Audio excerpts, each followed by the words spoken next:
Hello everyone, and this video is brought to you by Awesome Sharp School. Awesome Sharp School hosts one of the largest catalogs for iOS development videos. Simply go to awesomesharp.school to check it out. Let's check out some courses.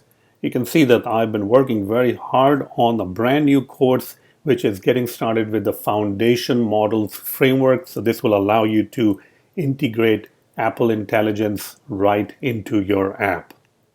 If you want to learn about how you can create your Android applications using SwiftUI, yes, I said Android applications using SwiftUI, then check out my course on Skip Tools that will allow you to write SwiftUI code which will work on iOS and Android. Pragmatic testing, SwiftUI architecture has always been a topic for hot debate. Check out my views on SwiftUI architecture and why most people are now using the architecture that I mentioned in my course. Supabase, full stack development using Vapor. I mean, you can think about a course and I'll probably have that course on awesomesharp.school. You can see there's a huge list of courses. Apart from the courses, I do also offer one-on-one coaching. You can check that one out also. And workshops.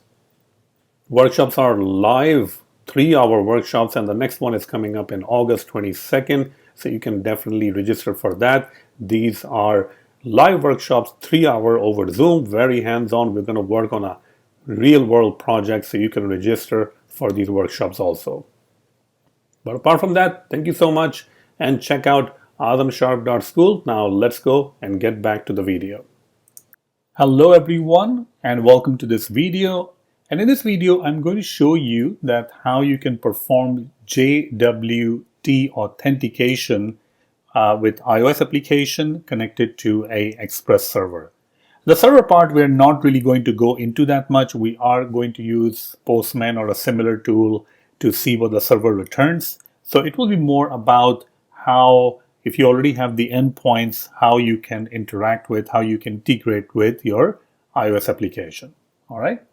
And you might be wondering why the black screen over here. Well, I want to first show you what the process of JWT looks like. So this is your iPhone, all right, or your device. So let's call it client because this is the client. And I'm using my touchpad to draw or write these things, so please bear a moment. Okay, so what happens is your client, which is your iPhone in this case, it's going to make a request to a server, all right, using some sort of an endpoint. Let's say login.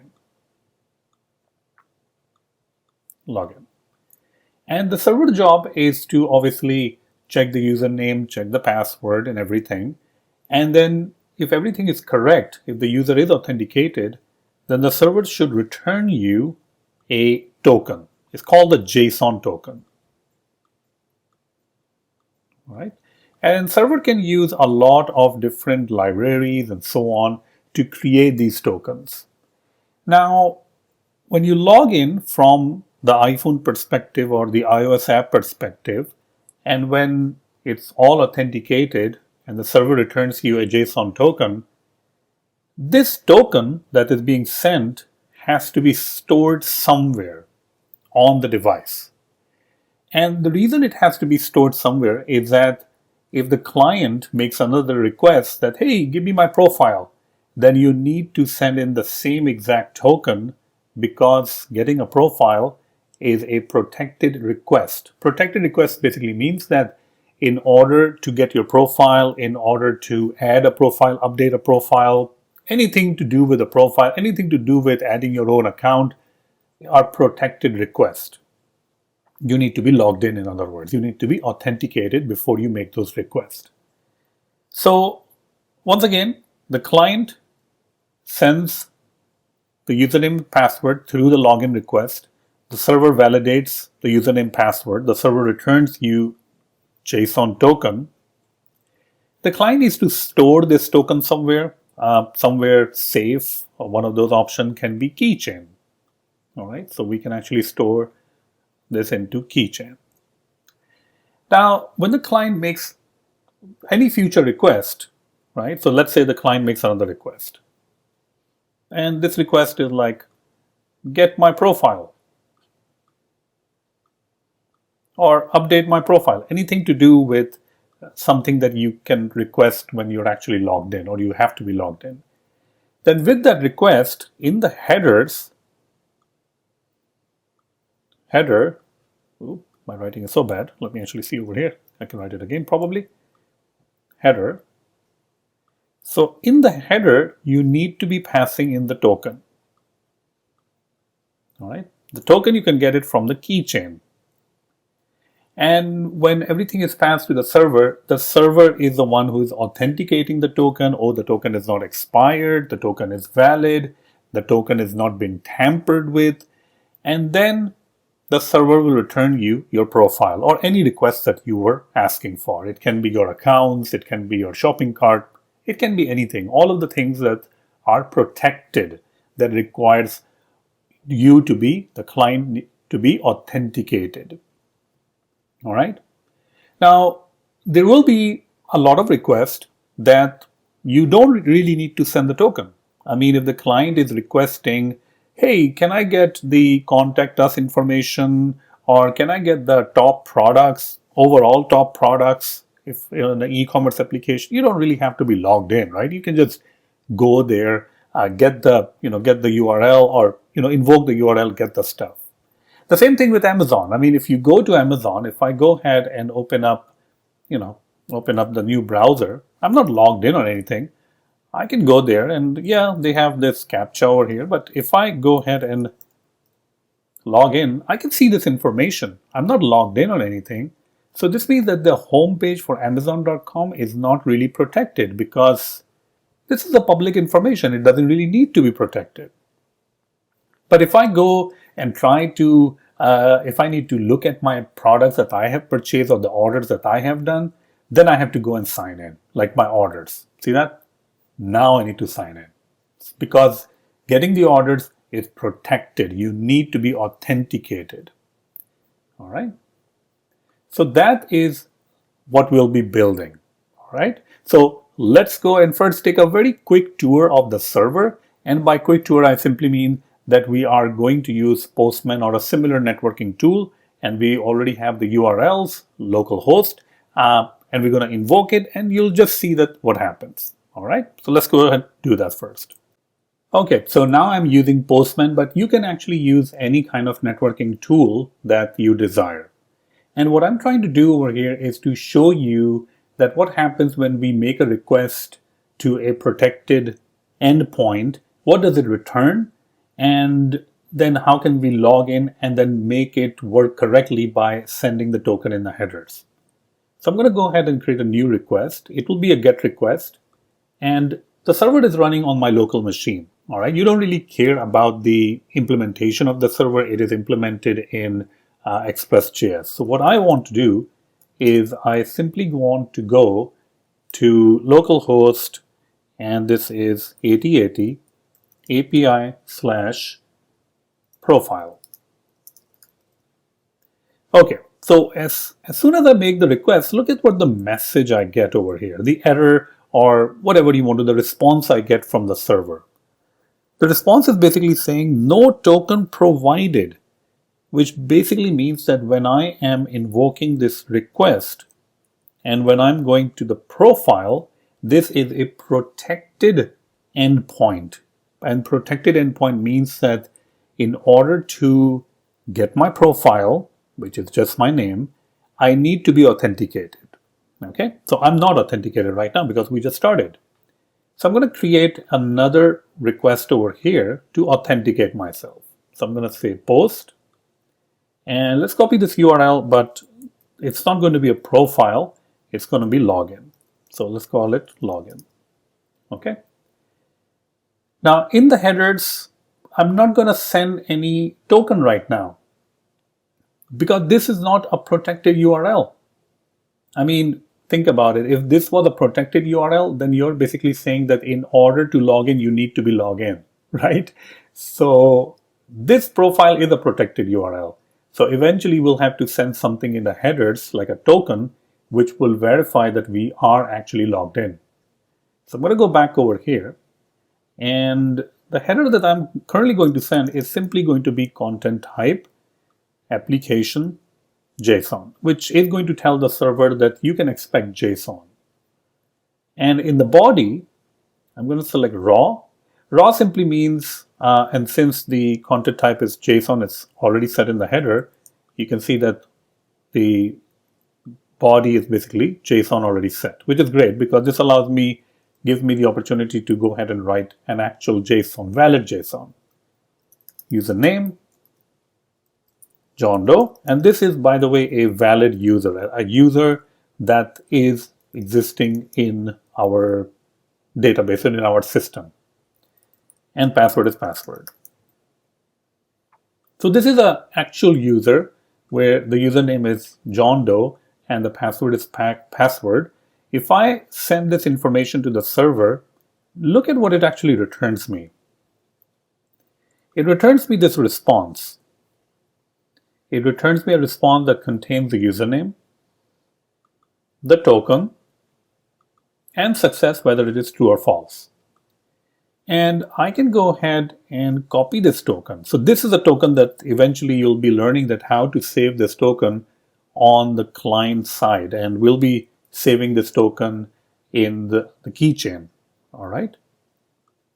So I'm going to save this token. I'm going to copy this token. I am logged in now because I got the token. And if I perform this request again to the profile, it's still going to say the same thing, that, hey, you didn't really provide the token, which is correct because we didn't provide the token. I have the token, right? I should be able to provide the token. So I'm going to say header authorization. And usually when you send the JWT token, you prefix it with bearer. Bearer simply means that this request is the bearer of the token, and the thing that is follow, which is the token, is the JWT token. And now when I perform the same request to get my profile, I actually get my profile, which is simply my name. But you can see that this is all working correctly now when I'm using Postman, right? And if I tamper with this, like if you go ahead and mess around with these things, like if instead of E, I'm going to say Q, invalid expired token. See that? So the server is actually able to check that you have not really tampered with the token. And the token is not expired also, because this token I think is valid for like an hour or so. All right. So the server is actually checking all of those different things. But we can at least confirm that the server and the endpoints are actually working. The next step that we want to do is we want to create an iPhone app that can perform these requests. All right. So let's go and see how we can implement an iPhone app. So here you can see that I have created a very basic SwiftUI application. I haven't really written any lines of code. So let's go ahead and get started. The first thing I want to do is to create my networking layer. All right, so I'm going to say networking, and I'm going to create a new file in there that will serve as my HTTP client or a networking layer. Now you can actually create a generic HTTP client. That is absolutely perfectly fine. All right. And I have tutorials on that if you want to make generic client, that is perfectly fine.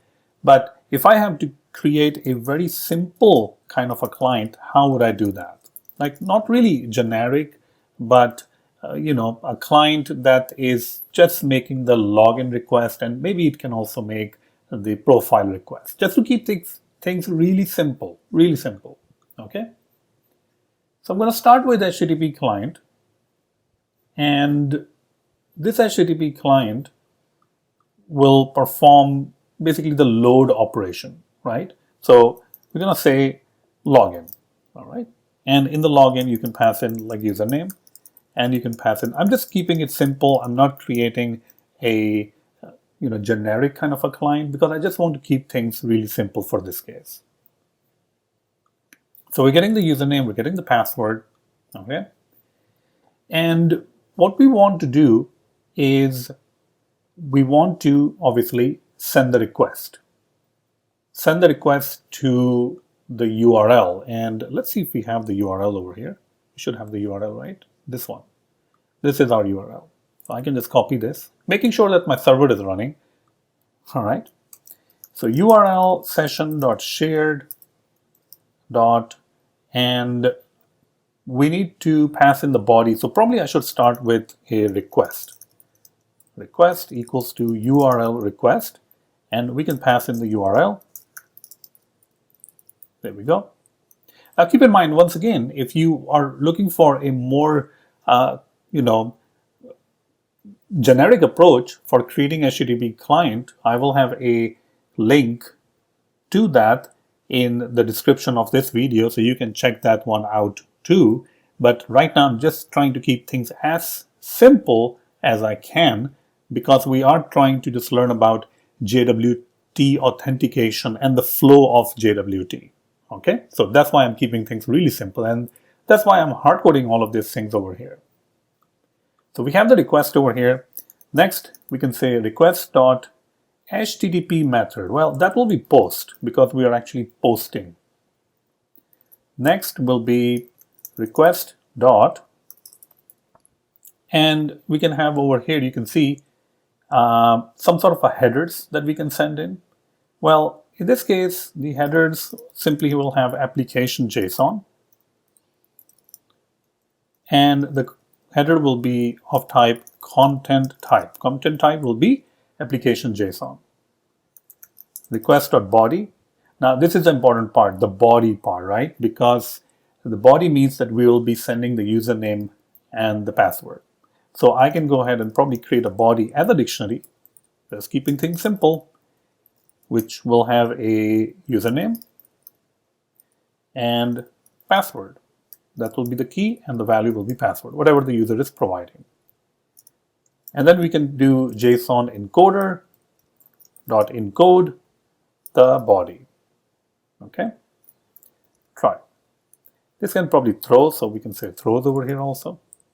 And we will also have a async, because this function will be run asynchronously. Okay, so at this point we have created the request, set up as post, adding the headers, content type application JSON. We also have the HTTP body set. That is also good, because that will be allowing us to send the username and the password. Now we can use URLSession.shared.data task, and I'm looking for that async one. So this is the one, I think. There we go. Passing in the request. It's going to give us the data as well as the response. Right? There we go. Perfect. Okay, so we got the data, we got the response. So now the question is, well, if you have the data, if you have the response, what kind of a response are we getting? I mean, what are we expecting to return to the client in this case? All right. Now this is up to you. I mean, if you're logging in over here, you can return anything you want. Like you can return, the keys, you can return the token, you can return all of those different things. So we need to create some sort of a login response that we are actually getting. So I'm going to go ahead and create a new folder, and I'll go ahead and call it models. And since we don't really have that many models, I'm just going to create a file called models.swift and just put all the models in there, because we don't really have that many models to begin with. So we can actually do it in there. If you are confused about this name, you can also call them DTOs, because they're kind of like DTOs. So data transfer objects. Okay, so what exactly are we getting back? Well, we get back the username, we get back the token, we get back the success, true or false, I guess. And I think if I pass in the wrong username, I get message and success false. message's username or password is incorrect. So we also have to take into account the message. Oops. Let's go and see. So what I can do is I can create a simple struct that is going to be representing the response. It has a message, which is optional. It has a token, which is optional, success, and username, which is also optional. Let's go back to our HTTP client. And so now we have this, request over here. And I think what we can do is we can give back the response, the login response. But that also means that we will need to JSON decode.decoder of type login response. And in this case, we're going to send the data and something like that. So basically, the login function of HTTP client is going to return you the login response. Okay. Now, the question is, where are you going to call this function?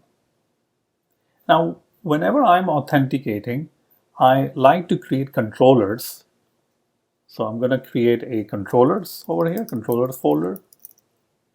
And inside the controller, and controller, you can actually think of it like a service, because they will really not be maintaining any state of their own. They will literally be, responding with some state or some data. So I'm just going to call this authentication controller. Struct authentication controller.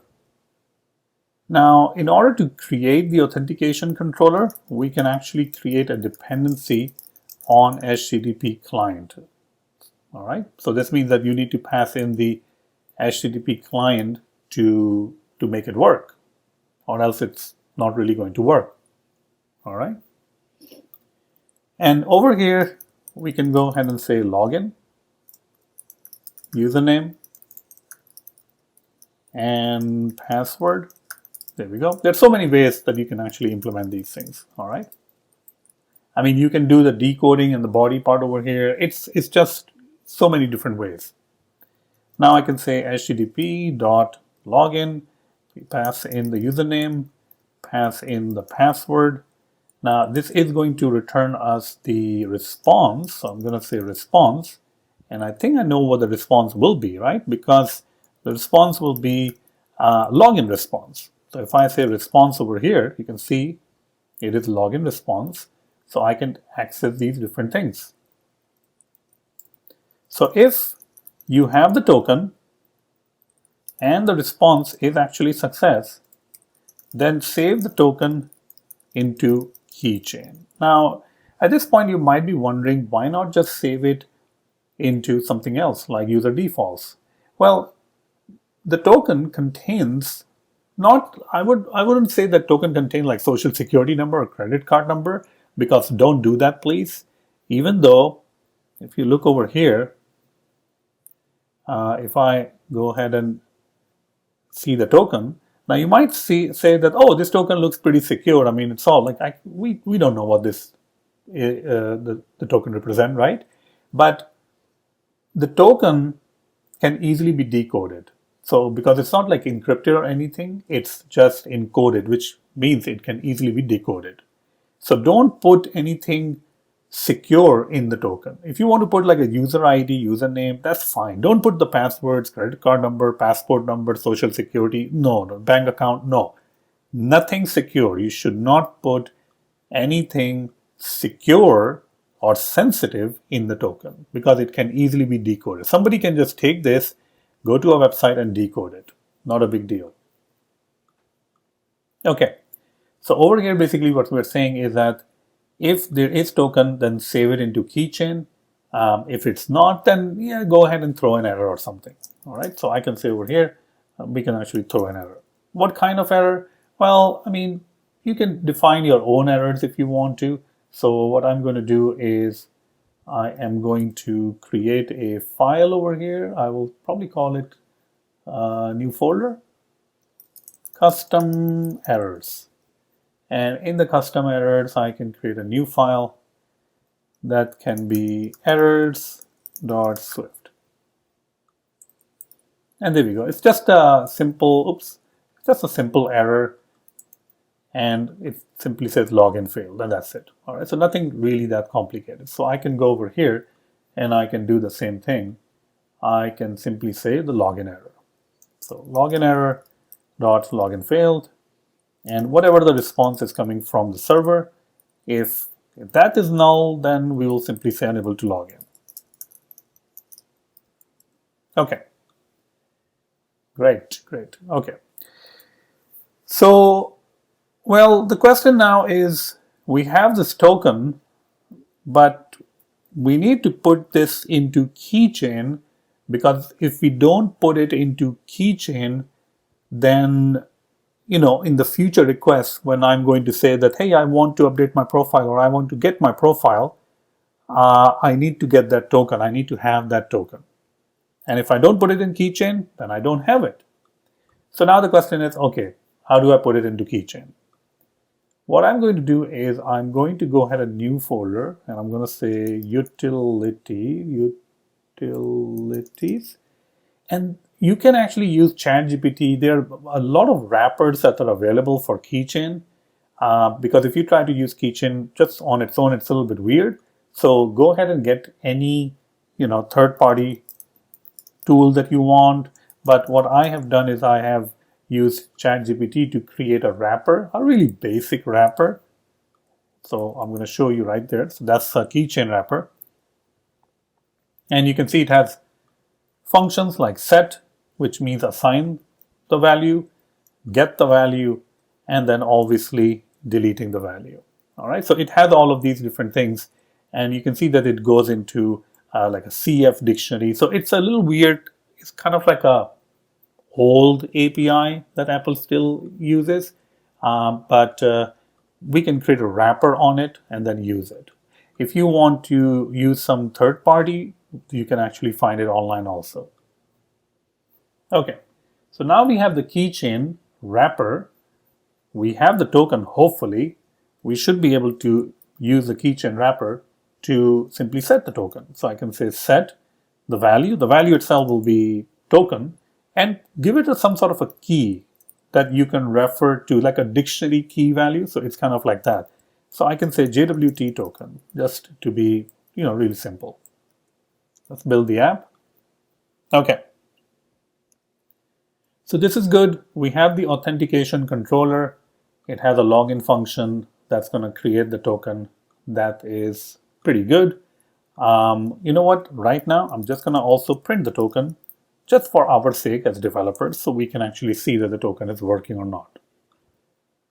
Now the question becomes, well, how do I access this? How do I access authentication controller into my view? I don't even have a view over here.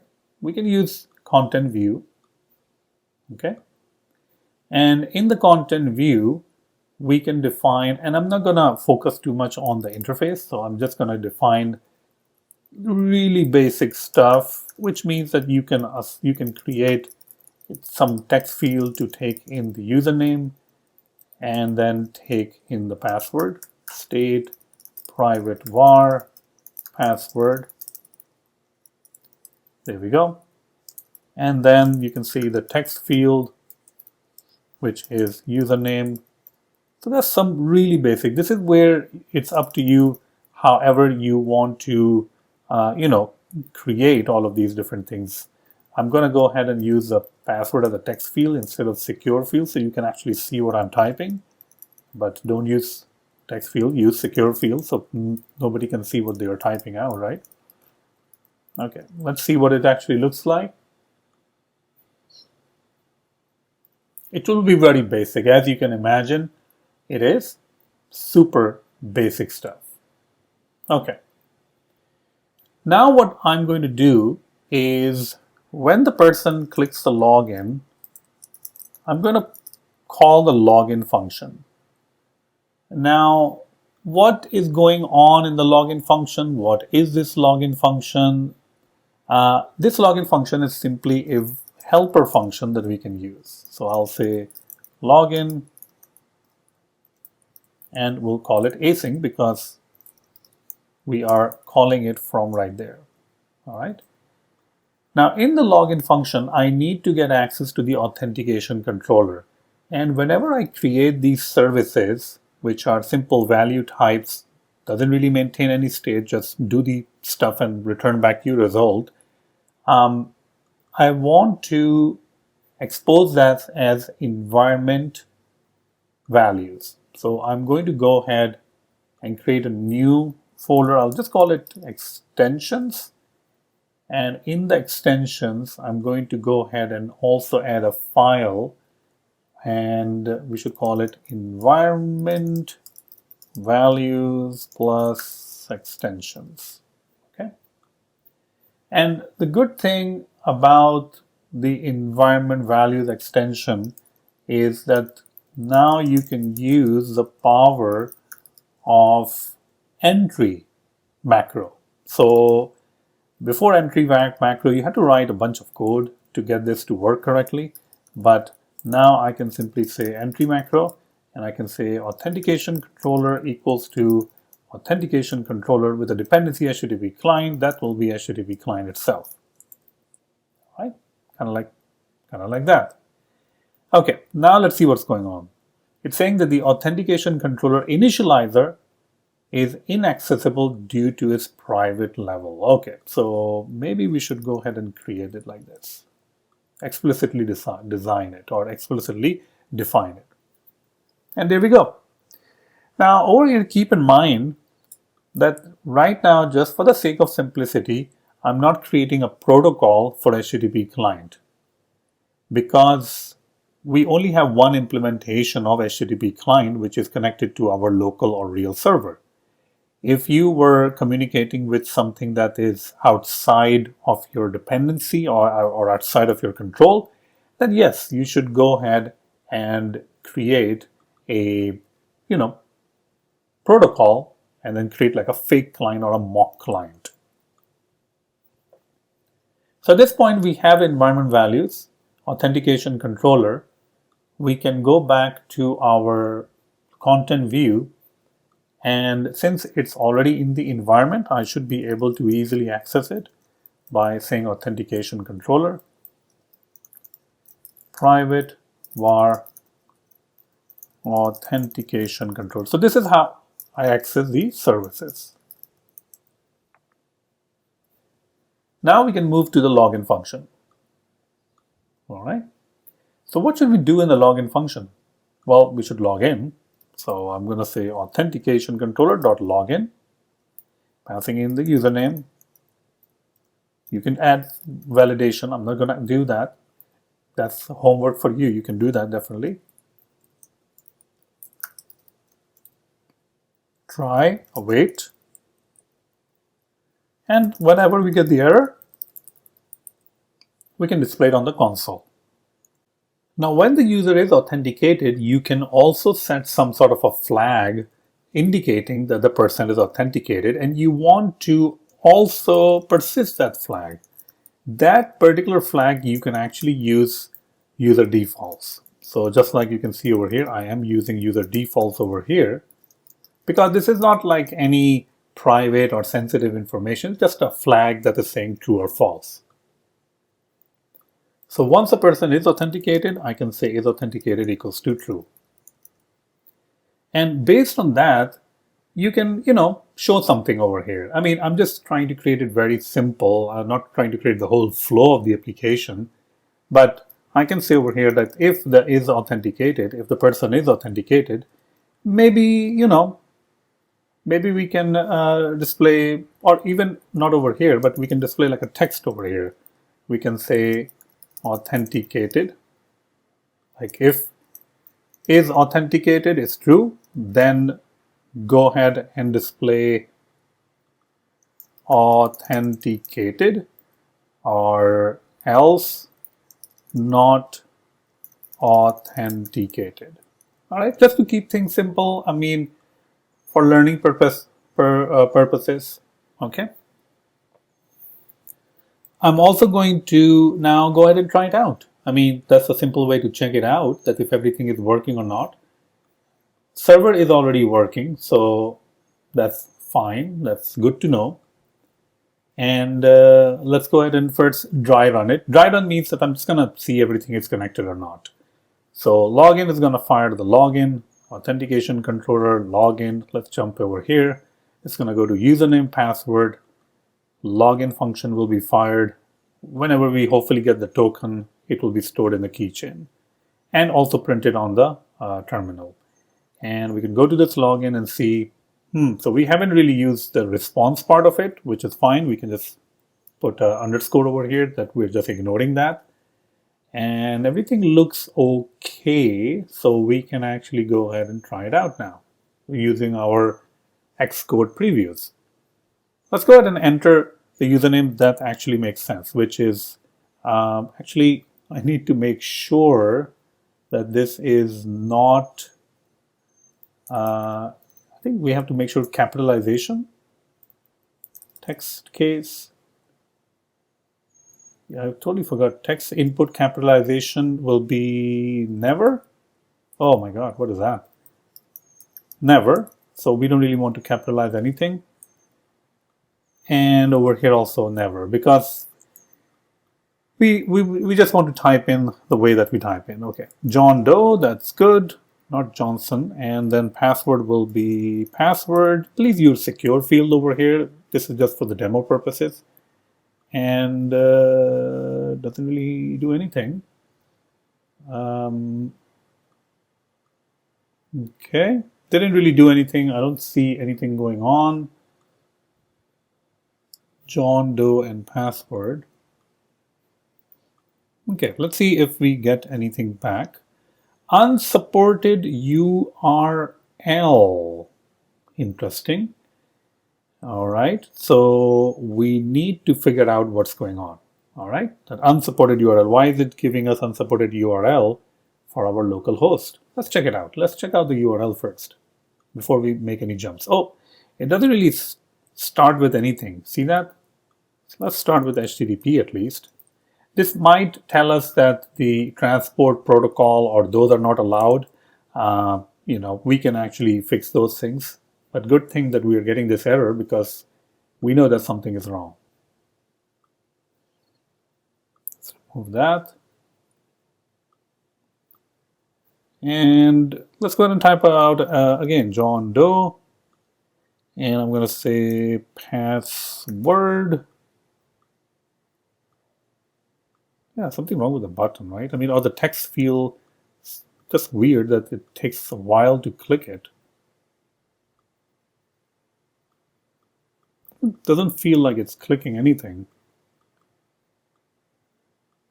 Probably I should, there we go. Okay, I don't know what's going on. But you can see that first of all, this has changed to authenticated. So this means that we are authenticated. Not only that, we are printing the token in our output window, so we can definitely see the token. All right. And if you want to see that where we are printing it, it will be in the authentication controller right there. You can obviously remove this line, but this is just for us to see that if we got the token successfully or not. The token is now stored in Keychain. This means that if we want to make a request, let's say that if we are saying that, get my profile, all right, we need to send the token to that request or else it's not going to work. So if I go back to the HTTP client and I say over here, get profile, that's a nice simple function. And we'll say async throws. We're not really going to send any body. Let's copy a couple of different things. I'm wondering if we do need the request because we do need to set the headers. So that's why we will need all of that stuff.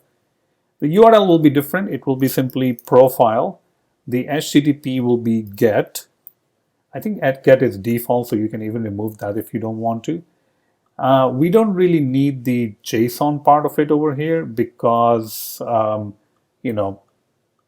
it's not like we are sending anything in the request. We are only getting things back. But we do need to send the headers.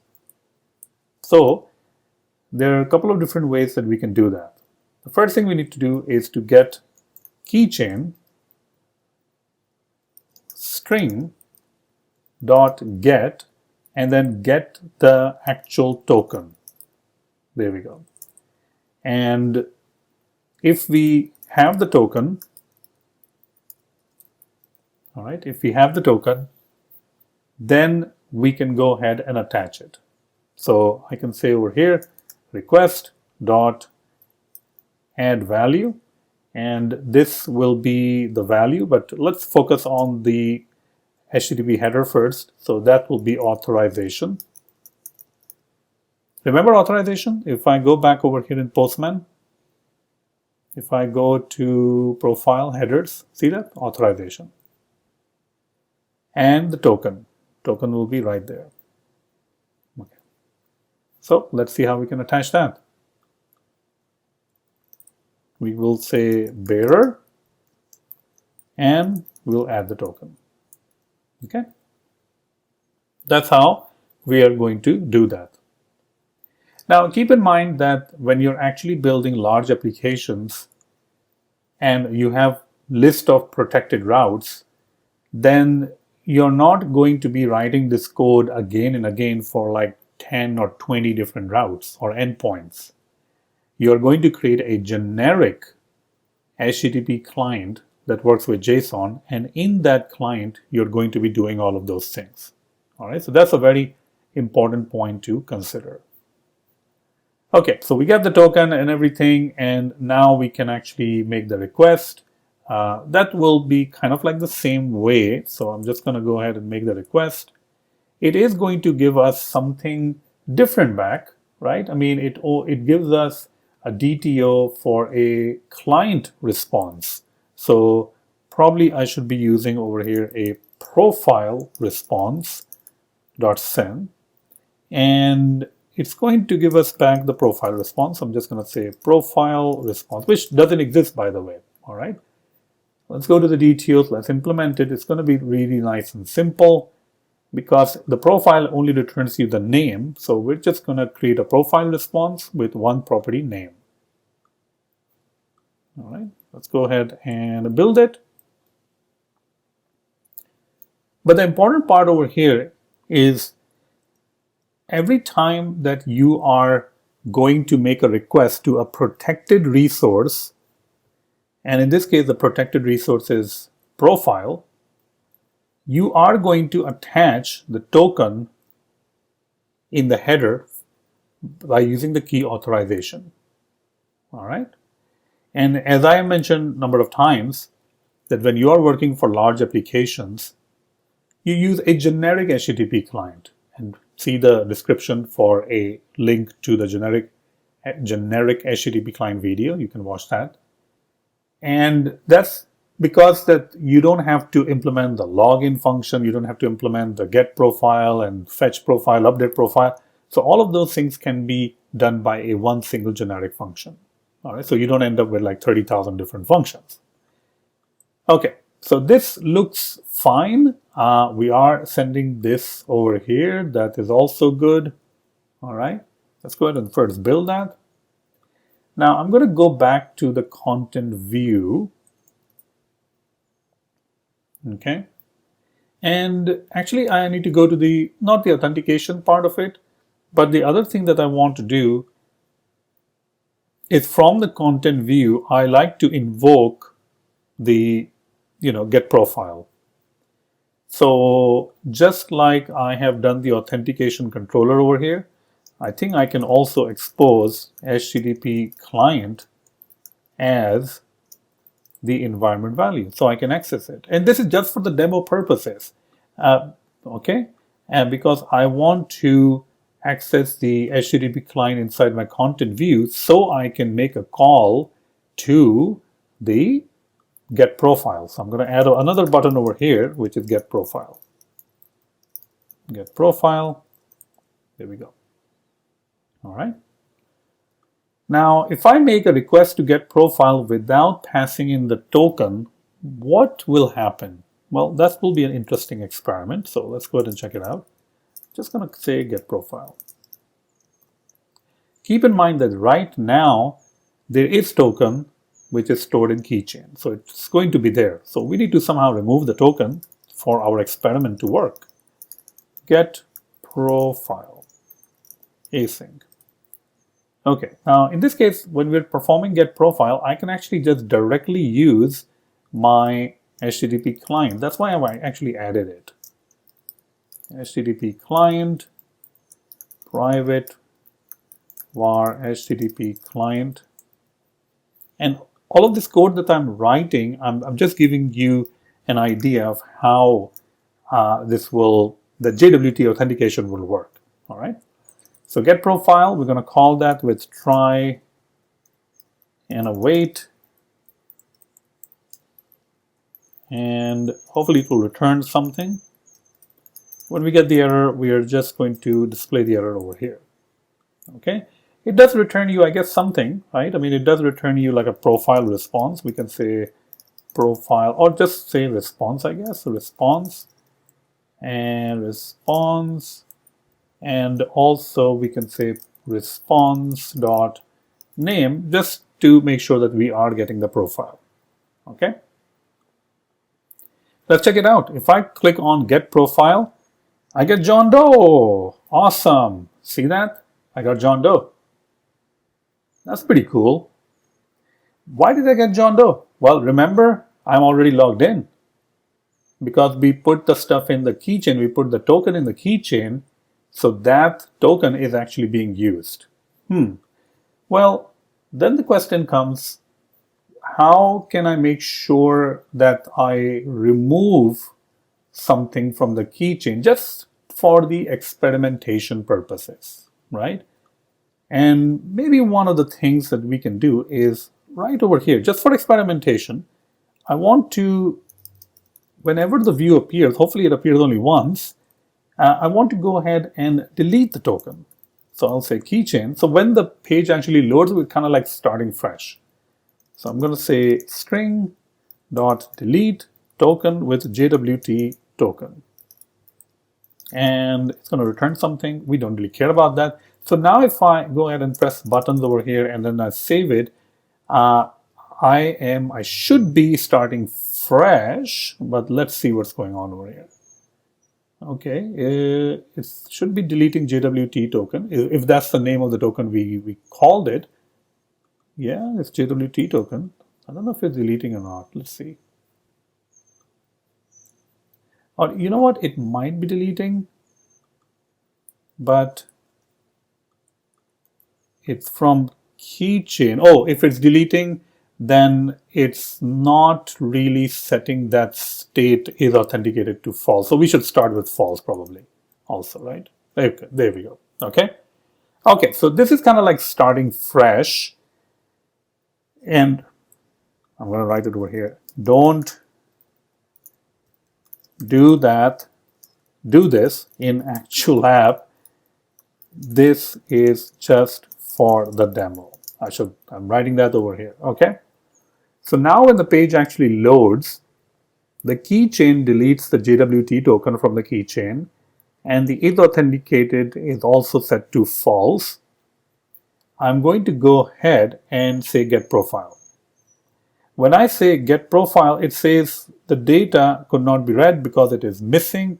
So that might be saying something like, oh, maybe the token is missing or something. All right. So data is missing, the token is missing. So we're not even sending the token. Now I'm going to go ahead and sign in. John Doe,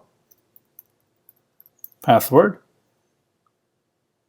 I don't know what's wrong with the login button, right? I mean, can't really click on the login button. Okay, there we go. We get the token. Authenticated, it's now authenticated. The token is right there in the console. And I say get profile, and then I'm able to get the profile because now the token is in the keychain. And that is what we are also sending, the token from the keychain. All right. So this is basically how you would implement JWT authentication when you are using a server and iOS application. Whenever you have any kind of a protected route like profile, you need to be sending in the token in the header, or else it will not be validated. For routes like login, for routes that are public, like give me all the products, give me the contact information, those doesn't really need to be protected. So that's why we don't really need to send the token in there. Even if we do send the token, not a big deal, because server is not really going to check those tokens. It's just going to ignore those because those routes were not protected. But for profile, this is a protected route. So it requires the token. All right. So hopefully you have enjoyed this lecture. I know it was a lot of stuff, but keep one thing in mind, which is once you learn the process of JWT authentication in Swift or in any language, it's the same. So the only thing you need to learn in the other frameworks or languages will be just the language itself. The procedure is going to stay the same. All right. So maybe if you're trying to do that in Android, maybe they don't really have anything called Keychain. Maybe it's called something completely different. Maybe it's called private something. I'm just making things up, but you get the idea. So that's the good thing about learning these authentication methods, is that you can apply to so many different environments, including React for React Native, Flutter, and even React for the web. So all of that uses JWT authentication. So hopefully you have enjoyed it. Thank you so much.